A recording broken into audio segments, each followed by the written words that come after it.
if you are between the ages of 18 to 30 and you're still single but would like to attract a partner, and perhaps you're thinking that you're just not confident enough, or maybe you're just not ready yet to pursue something like that, or you just don't know how to go about getting shit like this done because you've never really done it before, or you just think that it's not possible.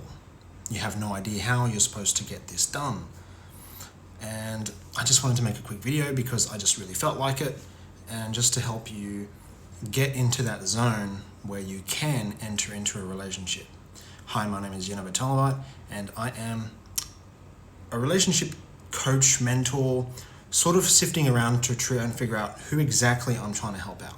So by making this video, I'm helping hopefully people around that age group and system out, but also I'm helping myself out by throwing this out there. So,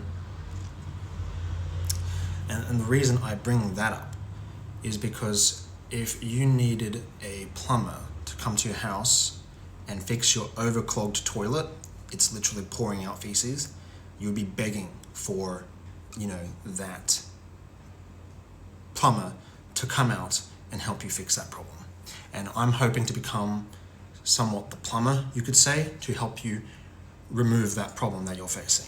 Because let's be real, you do not want another ebook. You don't want to go reading through pages of archives and newsletters and shit like that to try and resolve your problem. You just want your problem resolved. And I'm hoping eventually I can really nail that. So there's a lot to go into, and obviously I can't cover it all in a few minutes and just a short TikTok.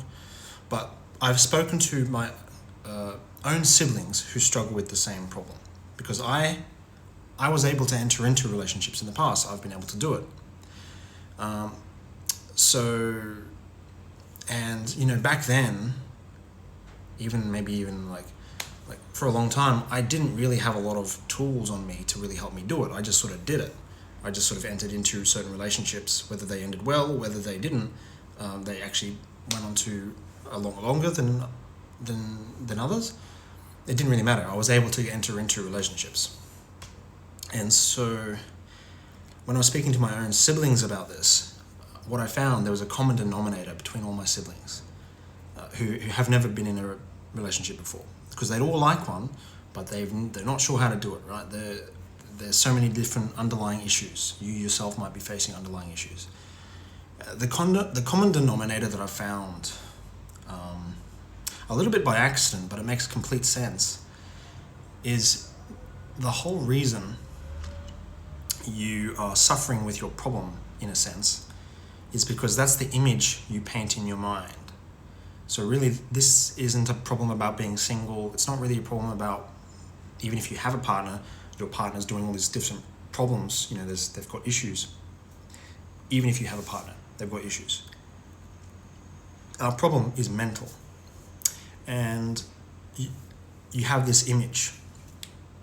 And it's this image we need to change. Now, back then, when I was getting into relationships, I didn't really think about it too much, like I said. But now that I'm far more conscious, or I can at least utilize this aspect, I can become a lot more active in the way I approach relationships. So essentially, what I'm talking about is a little bit like manifestation, but there's actually science behind manifestation. Now, the image in your head is usually, it could be negative, it could be woe is me, it could be literally anything. And the image that you've painted in your head is kind of the reason you are where you are, in a sense. And just like how we are addicted to our phones, if we put our phone down for just 5 minutes, you'll have thoughts emerging from your brain, sort of acting desperate to want you to pick it back up again.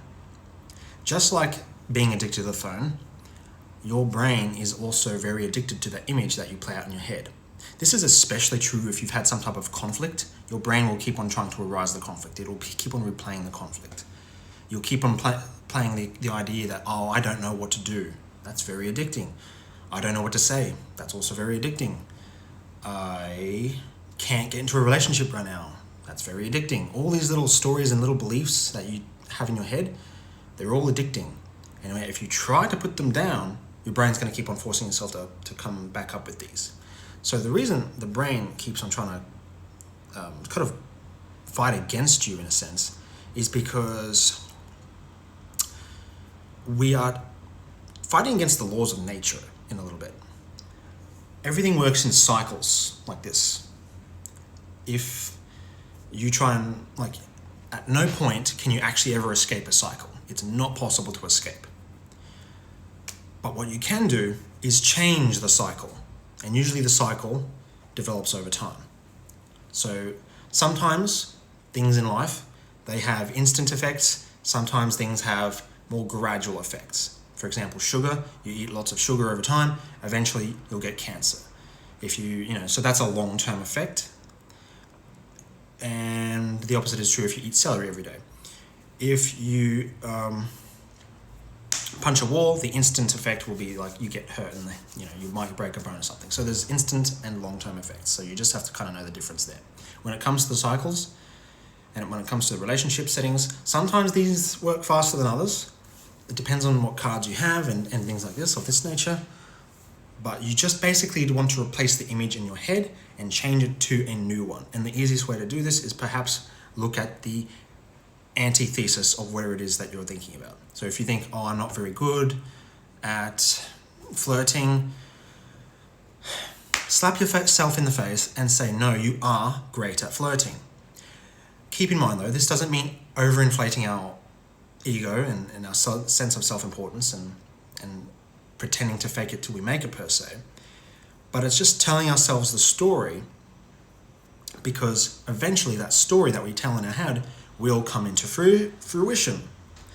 Just like how you might say, I'm bad at flirting right now, you might actually see evidence of this. This is true. If you look on the internet right now, eating meat is bad for you, of course it's true. You look on the internet, eating meat is good for you, it's also true. So we want to just change it to the also true part. We want to say, yes, I am actually good at flirting. Now, if that didn't land with you, I have the perfect real life example that I've seen 1,000 times, literally. If you're young and you want to learn how to drive a car, if you want to learn how to drive manual, a lot of people are freaked out by the manual stick shift. They're really freaked out about it. And because they think it's scary, it's not working, whatever thoughts pop in their head, they think it's just scary and whatever. So they don't even try, or they struggle way too hard, or there's just something else on the mind. But if you just replace the idea that driving the manual is easy, it might not be easy in the moment, but over time, it will be easy. It will come into fruition if you keep practicing, if you keep on trying. I actually don't personally like the word trying, because to try means to struggle, kind of in the less effective sense. Whereas maybe practice or actually get it done, is more effective. So you want to keep practicing. So you don't just replace the image in your head and do nothing. You actually have to follow through with action. You have to change the thoughts, the image in your head, and follow through with that. Do you see yourself being able to accomplish this? Do you see yourself talking to the opposite sex? Do you see yourself having meaningful conversations? Do you see yourself building up some type of friendship? Do you see yourself being with someone who values you? Do you actually see yourself respecting yourself too? There's a lot of things that we need to look at when it comes to entering into a relationship. But the idea of entering into a relationship is actually fairly easy. It's really just an agreement between two parties. And normally, there are terms and conditions with an agreement. So usually, if the relationship is ever going to break down, it's because some type of terms or conditions have been violated or breached. So make sure if you're going to enter into a relationship and you pursue it, you keep going at it, and you believe it's easy, make sure that you have very crystal clear specific terms and conditions when entering into the relationship. Because if they're vague, everyone's going to get upset down the track. So you want to make sure things are crystal clear from the get-go. But this doesn't mean have so many boundaries that no one can really enter you. It just means being very smart and discerning properly.